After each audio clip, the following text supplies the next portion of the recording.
Hello there, my name is Stephen Hackler and I would like to cordially welcome you to my cast reflection / leap final project. What I'm going to begin with is sort of a picture slideshow that offers an overview of the three activities that I'll be discussing in this video. That is my trip to Costa Rica after my sophomore year, and my trips to West Virginia and New Zealand and Australia after my junior year. So what follows is again a picture slideshow of various things from those locations, and I'll talk about a majority of them later. So without further ado. So this is just a picture of me in Costa Rica.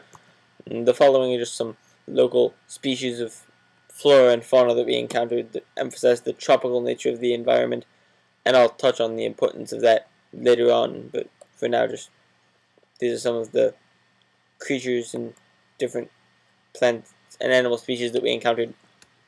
And here are some of the pictures from my trip to West Virginia with Appalachian Service Project. This shows sort of the degree of work that needed to be done in the house. Very few walls, very few ceilings, lots of repairs that needed doing.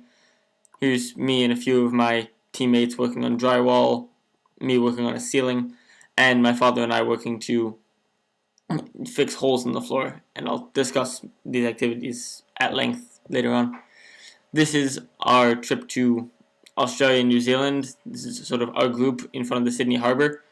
Again, just a variety of pictures showcasing the natural beauty of the area that helped to have such an impact on me. And this is the Sydney Opera House, as you could have guessed, the Sydney Harbour. And this is a ceremony that we saw at our first hotel in New Zealand that showcased some of the traditional dances and ceremonial rituals of the Maori people, which is the indigenous people of New Zealand. And this is the sort of site of the most pivotal moment out of all of these for me. This is the thermal village that we visited. That's the name. I'm not going to try to pronounce it. Best of luck to you. And this is sort of our walk through the village. These are the hot springs that sort of regulate a lot of the villagers' lives that I'll talk about later. And these are, again, influenced entirely by the hot springs. These are their bathhouses that are entirely natural water, entirely derived from the hot springs in the environment, and it sort of epitomizes my feelings on the whole village. Hello again, welcome back. Hope you enjoyed my amateur photography. The first of the cast objectives that I will be looking at is the undertaking new challenges aspect, and I feel like my trip to Costa Rica in particular, as well as the other two activities, is a good example of that. It was the farthest I've ever traveled away from home, with the exception of my later trip to Australia. The farthest I'd ever traveled away from home with no family members, no close friends. The only person I was semi-close with was the advisor, Miss Lampinen. But it was to a rather unique and very, very different cultural and biological environment in terms of, as you saw, the rather tropical landscape, the exotic fauna and flora, and culturally just very different in terms of the predominantly the language that they spoke. The very villages and stuff that we traveled through were just so different from my typical life. It was a very emotionally challenging experience to be able to get up the guts to go on such a trip. However, having done that, it gives me like a new sense of confidence, which helped me gain the confidence to go on this later trip to Australia and New Zealand and take further trips like that in the future, because now I know that I can take such long excursions away from people that I'm close with and have just wonderful, enriching, meaningful experiences. The second activity that I'm looking at is the work collaboratively with others objective, and I feel like that's particularly exemplified with my trip to West Virginia in particular, as I was on a team of 8 volunteers, 2 teams at my work site, so that leaves 16 people in, as you saw, a very small trailer house that needed lots of work done, and we were all good at working together, getting all that work done, putting up drywall, putting up ceiling, doing what needed to be done, and playing off each other's strengths and weaknesses. And while doing this, I was working under people who I hadn't worked with before. I was taking new responsibilities that I hadn't taken before, and it was just a very enriching experience for me personally, because I just hadn't worked in such a, I guess, professional but still casual environment with so many people of varied ages and backgrounds, people that I hadn't seen in years, that I was working alongside with, people who were 30, 40 years older than me who I was working collaboratively with on a project, being treated as an equal, and it was a very unique experience in that respect that was very enjoyable for me. The third objective is the shown perseverance and commitment in their activities objective, and I feel like that is well exemplified with actually all three of the activities that I was looking at. I've always done a variety of community service, but never have I done something so meaningful and almost hardcore as that trip to West Virginia, and sort of that shows my commitment to community service and philanthropy in general, and it was just a very unique experience in that respect, and it helped sort of solidify that I really do enjoy doing such intense service activities and will take such opportunities in the future. As far as my trips to West Virginia, to New Zealand, Australia, and Costa Rica go, those are sort of all part of the same desire in me to learn more about the world, learn more about global cultures, and just, even though they took place a year apart, they both had a very similar significance in terms of my developing a better understanding and appreciation for the cultures of people around the world, and that was just a very unique and interesting experience.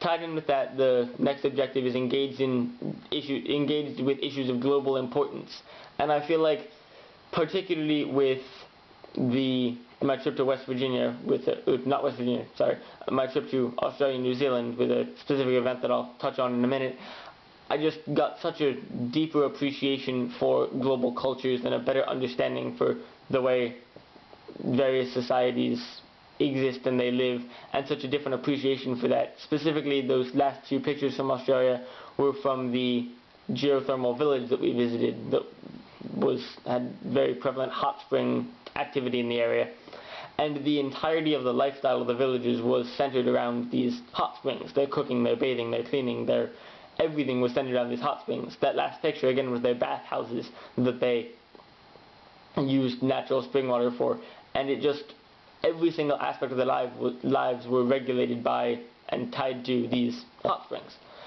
And my first thought when I got there was just how interesting it was that all these people were living their lives without any of the things that bother me or concern me in the slightest. There was no physics, there was no test to study, like IB test to study for, no college applications, no New York Times, no social networking, just so many things that I hold dear and that Western society holds dear, and they were just completely absent here, and yet these people seemed to go along just fine. And my first sort of instinctive reaction was to examine what was different about them, how they were different from me, how their society is different from my society, never once pausing and thinking maybe my society is the one that's different, maybe they've sort of got it right. And this eventually led to this understanding that I now have that's possibly the biggest, I guess, paradigm shift, to use a TOK term, that I've had in my entire life, of just this appreciation for other cultures, and that I am not the 0 point against which everything else is to be compared. I am, as much as I value my society and care about my friends, my family, my school, my activities, everybody else in whatever culture or society they live in has the exact same emotional connection, in many cases more so, to their society, no matter how completely different it is from mine. And it seems like a very almost simplistic, self-evident understanding, observation that I should have gotten in kindergarten, but I feel like very few people ever actually truly understand that just there is no right way to exist, or no standard way, no way is better than another. There's not like a judgment that needs to be placed on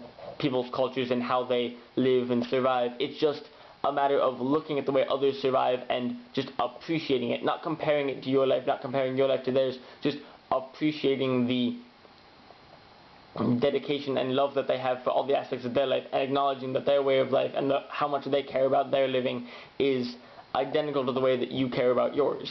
And it's just such a radically simple understanding that I had never gotten before. I had a similar occurrence in West Virginia when I was repairing a hole in the floor of what was going to be the living room of the eventual. The house was owned by a woman named Stephanie, who was a 19-year-old expecting single mother. And just as I was fixing fixing this hole in the floor, I realized that I wasn't just putting screws into wood and sanding stuff down and then putting a layer on top. I wasn't just combining tools to make a final product. I was building someone's home.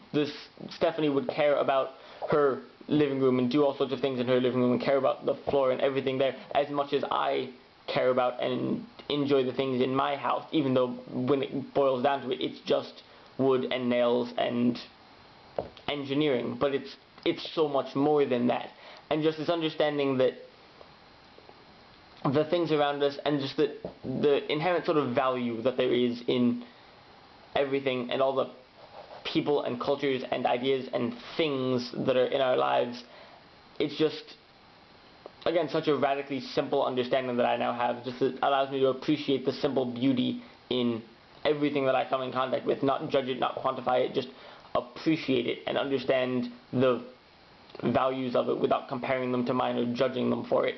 And it's just such a unique and valuable experience that I'm just incredibly thankful to have had. The final objective that I'm looking at, to get off of my tangent for a moment, is considering the ethical implications of my actions.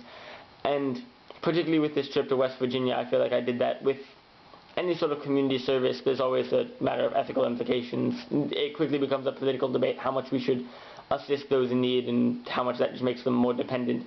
But I feel like my sort of reflection on this was best summed up by one of my co-volunteers. At the end of our week at ASP, that we had a sort of reflection meeting, and we all went around, everybody who was there, and said what they, like, one influential moment from the week. And one of my friends, their takeaway was sort of just looking at all the work that can be done by so few people in a simple week of their time, and how many people are there willing to give their time to help others. And just, it's not difficult, it's not an insurmountable challenge, all the suffering and pain and hardship there is in the world. It's not something that we can't fix. And we've got people who are willing to do it, and it doesn't take long to do. It's just a matter of actually getting up and going out and doing the work. And it's just such a nice message for me to take on into the rest of my life, to sort of carry, to encourage others to do such work, to do other such work myself, just because it's not hopeless. And with all the hardship and trials that there are in the world, it's easy to think of it as being hopeless and think of it as, oh, this is just this insurmountable challenge that we'll never be able to escape, and life's doomed to be awful for forever because it's so bad as it is. But it's not. And as much hardship as there will always be people who are willing to give up their time and their efforts to make things better. And it's not impossible to make things better. It's really simple to do. And more people just need to do it. And just with that understanding and that appreciation that I got from some of the aforementioned objectives, I can go off after my CAS activities, undertaking more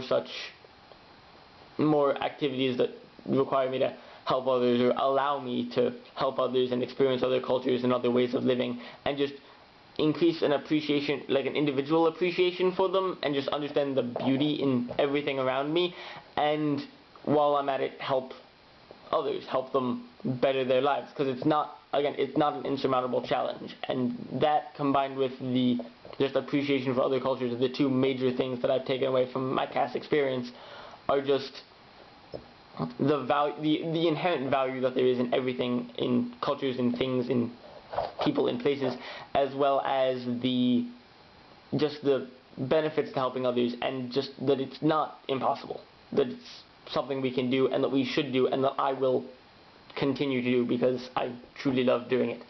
And that is my reflection. Sorry I'm over time, but I figured it was worth it. So, thank you.